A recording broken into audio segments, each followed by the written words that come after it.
Welcome everybody to Crypto Rosetta. My name is Savage. Today we're going to be having a look at BTC. Let's get into the charts and see what's going on.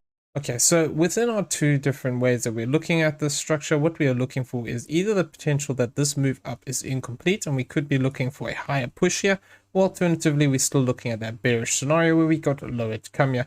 So really until we actually push up past this point of this 28,142, we need to respect the idea of these more bearish cases where we could either be looking for this move as either A, B, and C, and we get a push back down towards this 24,740 level, or alternatively we could still get this as a bigger 1, 2, 3, 4, and a 5, in which case our 1.618 level here is going to be the key zone that we want to hit for confirmation, which would be 23,183 given the current high that we've got here. Now invalidation of this comes by crossing this 28,142, and this would fit into a higher time frame idea here, that what we could have is that this whole move here could be A, B, and then we're looking for that potential of a C wave to the downside. Now that would need us to have that bigger 5-wave move. If we do not develop that 5-wave move, there's some alternatives that we are still looking at here. Now within this idea that we potentially have completed into this low over here, we could potentially be looking for a bigger corrective structure, or alternatively what we could still be is within this bigger B wave from further back here where this becomes A, B, and C, or alternatively our B wave is not completed and then we still look for that potential of a C wave back up into this area at a later date. So the idea of that bigger flat correction is looking at this move in this way. Now looking at this, what we're saying here is that same idea as before. If we fail to take this high, we need to be respectful that this 5-wave move down here, we now have just what looks to be corrective moves to the upside. We could be potentially still looking for this 1-to-1 level of this 24,740. Now, if we do see a move down into this zone, I'm going to be keeping an eye obviously on this 1-to-1, but then as well this blue target box here, 25,166 to 24,133. If we just get a 3-wave move to the downside like this, this could then align with the idea that this is just a corrective structure, and then we could potentially see either a 5-wave move to the upside if this is going to be a flat, or alternatively we could see a 3-wave move to the upside if this is going to be something like this, W, X, and Y.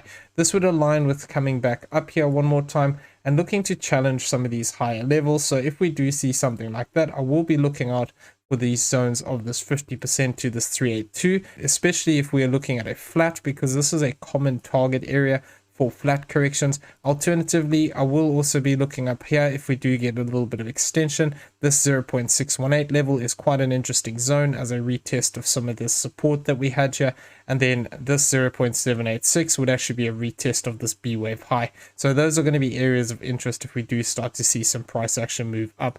Now if we do see that 3-wave idea to the downside here, it is also possible, because we are looking for that potential that this whole move here is A, B, and C, that we could still be within that C wave. So the C wave idea of still being within it would be actually looking at this move as A, B, C for our wave 1. Then we'd be saying that we have a 3-wave move up here for our wave 2. And then what we are saying is that we're looking for this blue wave 3. Now, what we'd want to see is the same thing here, A, B, and C to the downside. Be looking for this 24,740 level as a potential 1-to-1. If we do see price looking to push down lower, we'll also be keeping an eye on this 1.382 zone, which would be sitting here towards this 23,763. But if we do see a move past this 22,397, this would actually invalidate the idea of the diagonal and would potentially then mean, by the time we've dropped this low, we're going to be looking for that 4th and that 5th to the downside. So these are the things that I'm currently looking at here within that idea of seeing that continuation to the downside directly without taking these highs. If we do see this C wave play out, it's going to be very important what happens from this point. If we then just get 3 waves back up, we could be looking at this diagonal idea where we'd be looking then for another 3 waves down. If, however, we get 3 waves down and then we start to see 5 waves to the upside and we sweep this high, we need to be very careful of that idea of the flat here where we could see continuation down at a later point. Now we're going to talk about how this would actually look if we're going to start to break down from this high here. Now, we don't have a lot of structure really to work with at the moment, and the first part of this is looking quite corrective. Now, we can argue here that we have this as 1, 2, 3, 4, 5 as a diagonal, and with that in mind, what I'm looking for here, if we're going to see a direct breakdown, is I'd want to look at this as something like this, where effectively this becomes 1, 2, and then potentially we are within the white third wave here. Now, what I would be looking for more locally is that potentially we have this as another 1, 2, 1, 2 here, and we're looking for this potentially as our third wave. Now, it is possible within this structure that we could argue that this move is 1, 2, 3, 4, and 5, in which case we'd be potentially looking for this to complete here, and then looking for that possibility of continuation to the upside, because we haven't hit this 1.618 of this move over here. So I'm just being mindful that, if we fail to achieve this yellow 1.618 zone, we could see price actually looking to see a reversal to the upside in the corrective count, which we're going to go over in a second. If, however, this is actually 1, 2, we have 1, 2, 3, 4, 5. What we'd then be anticipating here is a bounce to the upside for this fourth wave. Target area would be this 26,856 to this 26,730. Now, it wouldn't be a very long move because this wave 2 is quite small here. So we'd be anticipating something like this, and then another 5-wave move to the downside. If we do move down from this level here of this 26,800, if we get a bounce up here, the target would then look to push us past this yellow 1.618 level. Now, the problem that I have with this is that there isn't a lot of space here between this wave 1 and what would be this wave 3 if we don't get further extension. So if we just move down to this 1.618, we're going to have to watch this wave 1 low here at this 26,801. A move above this would invalidate the idea that this could be 1, 2, 3, 4, and 5. And what that could then mean is that this whole move is actually just a corrective structure, and then we could look for that possibility of having a bounce to the upside. Now, given this current structure that we've got here, we need to still be careful until we break back above this 27,117 area, because if we are looking at this move forming a bigger structure here, we could actually potentially count this as 1, 2 here. This becomes another 1 and a 2, and then we'd be looking for that break to the downside. So it's going to be key here whether we manage to hold these highs if we're looking for that bearish case here.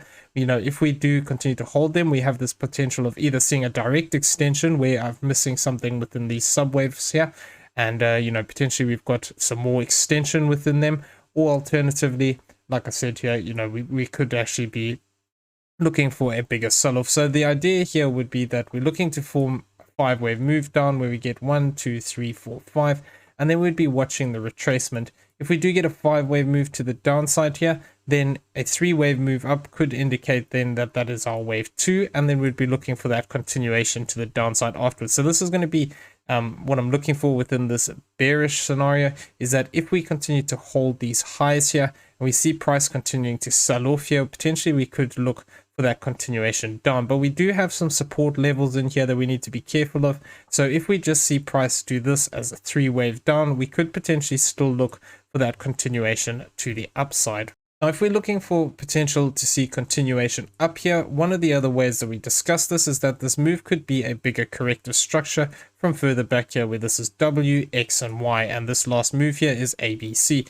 Now, if this is the case, what I'm just being mindful of is there is still potential here that we could count this as 3 waves down, 3 waves up, A, B, C, D, E as a triangle, and then this move to the downside could be looking to complete our structure. Now, if we are looking at this move as a W, X, and a Y, I wouldn't really want to see us break this 1.618 level, which is sitting here at this 26,429.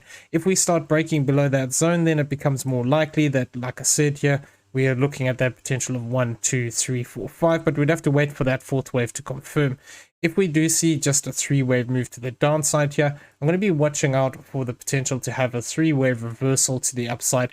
If we fail to break back above the 786 level, which would be this 27,296, we could just be setting up for a bigger corrective move here, where effectively this structure would become an A wave down, we get a B wave up, and then the C wave down. Now, the idea within this structure here is that we could potentially be looking at this move completing over here. We have this as our A wave, we have a bigger 3-wave move to the downside, look to continue to hold this 50% to the 786 level, and then look for a move back to the upside in the C wave. So going to be watching this zone because, like I said, we've got this little area here where we do have some support even from further back on the left hand side here. There is some support in these levels, so we need to just be looking out for that potential that if this does hold, we could still see some kind of a rally to the upside. Now, the other way that I'm looking at this is that, like I said, yeah, if we do get this as an A wave, if we're going to see an overshooting B wave, this lower target box area of this 25,333 to this 24,564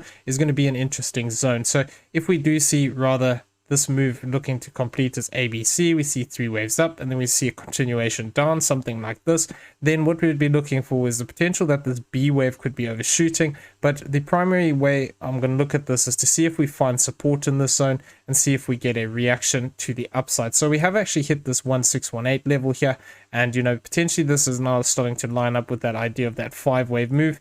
We'll have to see exactly how we react here. If we fail to get those additional 4ths and 5ths, we need to be watching out for that possibility of a reversal to the upside from where we currently are. Now, the more bullish case here would be saying that we're looking for a break to the upside. And what we'd have to say here is that potentially we have this as 1 2 1 2. This all becomes another 1 2, and then we'd be looking for that continuation to the upside. Now, our 1.618 target would be this 28 and 53.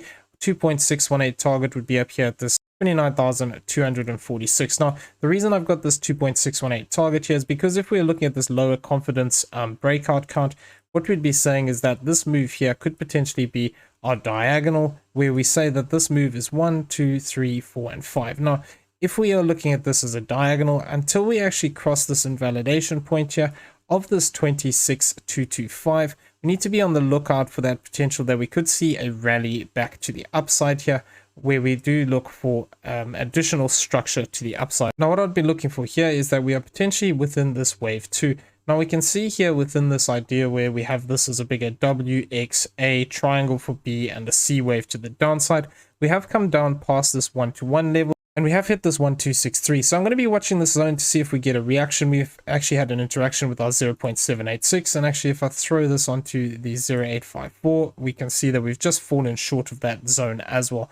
So if we do look to see price actually hold this level and we start to see more impulsive price action to the upside here, what I'm going to be looking out for is the potential of extension. Now, the ideal location would be looking for this as a wave 3 would be 28,807. Invalidation of this comes at 26,225, and effectively from that point, if we start to lose that, then it's either going to be one of the corrective counts, or we're going to be starting that to follow that impulsive structure to the downside. Now, if we do see this as 1 and 2, I'm going to be also looking out for the potential here that, we could see this push to the upside here at this 1-to-1 level, though this wouldn't really fit into the count, but it will be a first area of interest to me because this aligns with these highs here. Alternatively, like I said, we want to hit this 1.618 at this 28,807, because if I overlay the other count here, we can see that if we do follow this yellow count here, this would actually land us quite nicely towards this 2.618 and would also bring us back into this trend line that we've got, this descending trend line from the highs further back here. So going to be watching this level. Like I said, we need to start to see a reaction to the upside here and see if we manage to hold this level. If we fail to hold this zone, then the idea of the bearish count starts to become more likely, but we still need to see the confirmation here by actually getting this additional yellow 4th and a 5th. Now, if this is the 3rd wave that is actually still extending out here, we're going to have to keep an eye on this to see exactly how deep we come here with this. If we do get this bounce up for a 4th and a 5th, this would then align still with having a little bit more of an extension down, which would then allow for, the fact that we have some more space then for this yellow wave 3 and 4 to play out. So the yellow wave 3 would be playing out now. We'd then be looking for this additional bounce to the upside and a 4th and a 5th. So it's going to be key here to see how we react. If we start breaking back above 26,802, this would invalidate the yellow count. If we do, however, get just a 3-wave move back to the upside here, and we actually fail to break back above this 27,108, we can't rule out the idea of this extension to the downside. Having a look at the daily CPR lines here, what we can see is that we actually had these unchanged CPRs, with this one being a very narrow spread, which is indicating volatility. So we've seen this volatility come into play already. We've moved into this zone and we've started to reject the downside. So we've taken out the first 2 targets here. Other targets to the downside for today would be 26,234 and this 25,929. So we're going to be watching these levels if we do continue to push down here for possibility of getting a reaction off of them. If, however, we start to see price looking to come back up and consolidate above this 26,516, what we could see is price could be gravitated back to the upside, where we could find resistance at this 26,822 or these central lines. If we start to see a bigger reversal to the upside today, I will be looking for these targets of this 27,410, 27,692, 28,000 and this 28,286. But first we'd have to actually get back above these central lines. Now moving over here and having a look at the weekly pivots, what we can see is that we've seen price moving back down towards these central lines. So these could potentially still offer us support here at 26,318, 26,106 and this 25,892. So going to be keeping an eye on these zones if we do see price come back down here, where we could potentially see a interaction with these and then some kind of a reaction off of these zones. If, however, we start to lose these levels this week, other targets would become 25,313, 24,122 and this 23,333 all the way down there. Now if we do look to see price actually find support here and look to push back up, we could also potentially find resistance at this 27,300. Other targets for this week, if we overtake that, would be 28k and this 29,308. So we're going to be keeping an eye on those targets, but those would only really fit into the idea that this is going to see, you know, an extension to the upside here. So we're going to have to keep an eye on the price action to see what it's indicating. Now looking at the monthly CPR lines here, what we can see is that we've actually pushed back down below our lower line here of this 26,522. If we do see price looking to find resistance on this, we could potentially look for continuation to the downside. Obviously we've got those lower time frame levels that we need to keep an eye on, but if we do start to see a bigger push down here, we do have this 23,952 as a potential target level for this S1 line. If we do look to find support here, we could potentially be looking at that idea of this bigger ABC pattern, where we could then see that continuation to the upside afterwards, or we could just get a smaller reaction here and then continue from that point. Other targets for this month to the downside is 22,048 and is 18,938 lower down here. If, however, we start to see price holding these levels, we see a break back into these lines, see a reaction to the upside, going to be watching this 29,063. We have this 32,164 and this 34,152 as potential upside targets for this month. Now we're talking about a couple of things that we wanted to see for more confidence that we're going to be getting a break to the upside here. And the first one was breaking back above this purple trend line, which we did. Now we can actually see that we've come back and we're starting to interact with this level again. Now there's some interesting areas that I'm looking out for the potential of support resistance flips here, lower down at this 26,323 and this 26,222. So this one is actually all the way from back here. We can see there's a little bit of a level here. Obviously there is a bit of a range, you know, basically between this area and these lows. There is a whole little range here that we could potentially look to retest as support here, but I'm just keeping an eye on these more local levels here, because this would align quite nicely with a retest of this purple line, which we're getting at the moment. If we see this overshoot, we could see a move down to this 26,325 and this 26,222. If we get a move down into this level, we hold this zone, we could look for that possibility of continuation up. But really within that idea of this becoming 1-2, we don't want to lose this low here at this 26,222. So we'd ideally want this to stop pretty much where it is here and get, you know, reaction back to the upside. But until we start pushing back above this yellow trend line here of this 27,709, still going to be on the lookout that potentially, you know, we might have this count slightly wrong, where this is W, X, A, B, and C, and then we could be looking for continuation down from that point. But yeah, first we'd have to get back above this trend line, which is sitting at this 27,736 directly above us. And then, you know, we've got this whole little area of resistance here between this 29k and this 28k region. So need to see a push above that for more confidence that we're getting a breakout here. Okay, so I'm going to leave the video there. I hope you found it useful. If you did, please smash the like button, hit that subscribe button if you haven't already. Turn on those bell notifications so you never miss a video. Leave us some feedback down below, and in the description you'll find a link to the Discord. Come check it out, it's free to join. Everyone have a great day. We'll see you in the next one. Take care.